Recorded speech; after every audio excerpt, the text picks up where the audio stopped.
Brighton Oh, are God. definitely Love it. one of the protagonists of this transfer market this summer. Okay, Yeah. selling Caicedo, and the Mm. way they are playing with their Zerbi is just fantastic to watch. They've sold Caicedo, but we all know what's coming next. Mitoma, Evan Ferguson, Enciso, all of them. Estupiñán. Estupiñán. Okay, Estupiñán. Bart Verbruggen's still on the bench, but we know when he comes up, he'll be bold. And don't forget, Adingra too. They're all going to be selling these players for bold prices. It's just going to come. It's just going to come. You know it. It is, but if you asked me where I thought Brighton would be after 2 match days, but where I thought Brighton would be after 2 match days after they sold Alexis McAllister and Moises Caicedo for 160 million plus euros. Top of the table would definitely not have been my pick. Top of the table with as many goals as they've scored. Top of the table for the first time in club history.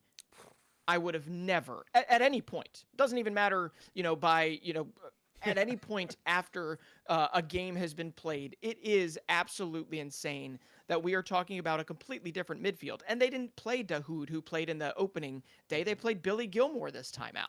True. I mean, it's really, really impressive that Roberto De Zerbi is building a team that has to have these interchangeable parts. It can't just be, he's already proven that it is not just a Moises Caicedo. It is not just an Alexis McAllister pulling the strings. And I love that just in terms of, it's not simple, but I love in simplicity of thought, how it's meant to be a team over one person, over one kind of transfer saga.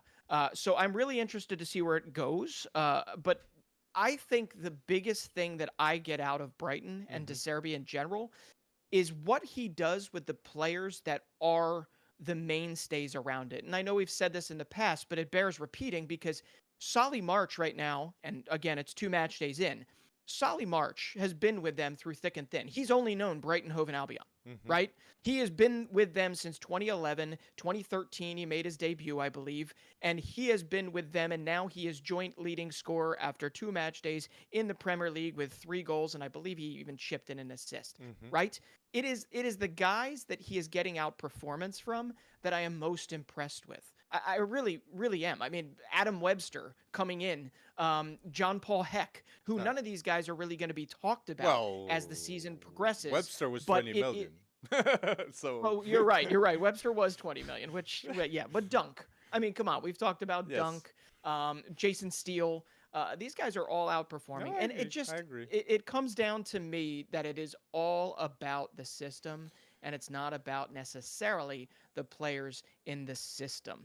But it's beautiful. Going with what you say, it's like Brighton have so many players that their career high is playing at Brighton in the Premier League and fighting for top 6 football. Webster, you said, Steele, like Lewis Dunk, Pascal Grob, Solly March, huge.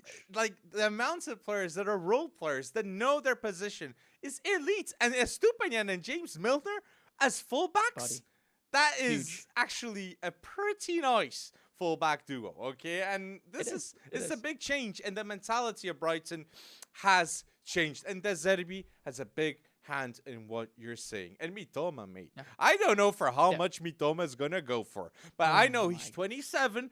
But in terms of wingers, 1-to-1, Mitoma is one of the best in the world. And to put people on their seats on edge, watching Mitoma. That's what it's blockbuster signing for any team that gets him in the future. Exactly, that goal. What a goal. But my question with you with Brighton, it's Brighton, will we ever see... No, this is not will we ever.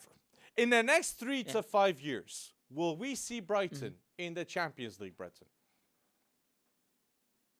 It's just based on Premier League history. It's just virtually impossible. We've never seen something Newcastle as sustained as this, going from small. Newcastle did it with a cash injection.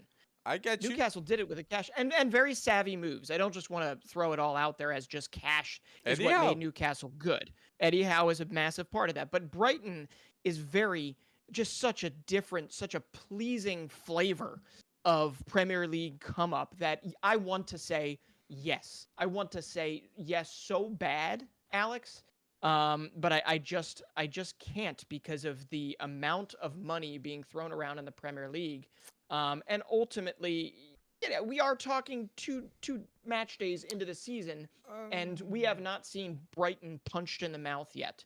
After 35 match days or 34 match days, and we haven't seen them deal with a European competition just yet. But I am very much here for wanting to say yes so bad. You know what? Screw it, Alex. I am going to say yes. So what? That Brighton absolutely could get Champions League football in the coming years. Oh, they could. But what it's going. Oh, they right, could. What it's going. but I'm too cowardly to say that they will. Okay. It's a wonderful story because you talk about Mitoma and we haven't even really broached the subject of Julio and Enciso. Barely even kind of on his feet in the Premier League yet, up until last season. And his last 3 months were absolutely electrifying. Goal that this of the 19-year-old. Yeah, and he had 2 assists from each wing in 5 minutes in this match. And he's 19 years old, and it looks as if he's been in a Premier League team for the last 3 seasons. No, you're touching good with that. It's true. Julio Enciso. It's beautiful. Julio Enciso shows the recruitment and the execution of Brighton in the transfer market. The fact that they've signed such a young player that is so talented and no Premier League team even had him on watch, that is insane. To do that, what he did in 5 minutes, 2 assists, is elite. Well, that's the thing. Elite. I'm going down the list here, Alex, and I got to ask you, out of these 4 players, maybe even 5 players, who's your next $100 million man? Evan Ferguson. Striker. Oh, well, there Easy you go. one. Didn't even need to list him. Because 18, striker. He's going to be the icon of Ireland in the next 10 to 20 years. I'm going with Evan Ferguson. I think it's very marketable. Very marketable to get 100 million. I'll go with Enciso. I'll go with Enciso just to be different, and the fact that he's 19, and he definitely brings a very odd skill set to the game, right? Ferguson's an out-and-out striker, but Enciso can play out and out, but he's also behind the striker. He can be an architect.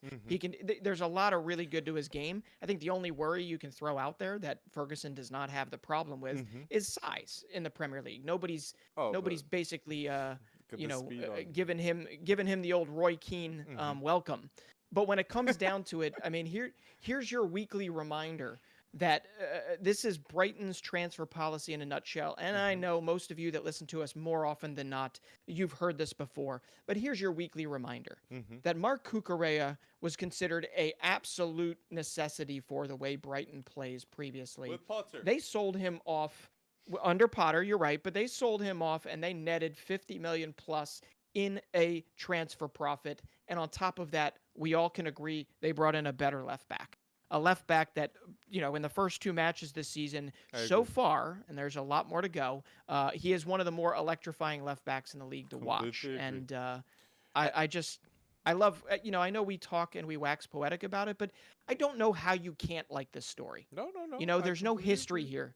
There's no history here that says you have to love Arsenal, you have to love Manchester United, the heritage, the all the times they won, the years past. This is a club that is literally writing their history right now. And I know that's probably doing a disrespect to previous history with Brighton, but history in the Premier League is being built right now.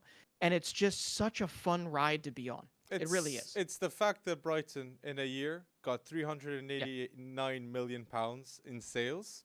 And we all see their team. And we see Evan Ferguson, Mitoma, Adingra, and Enciso. And we all think, that's 250 million more. That's what's mad. Yeah.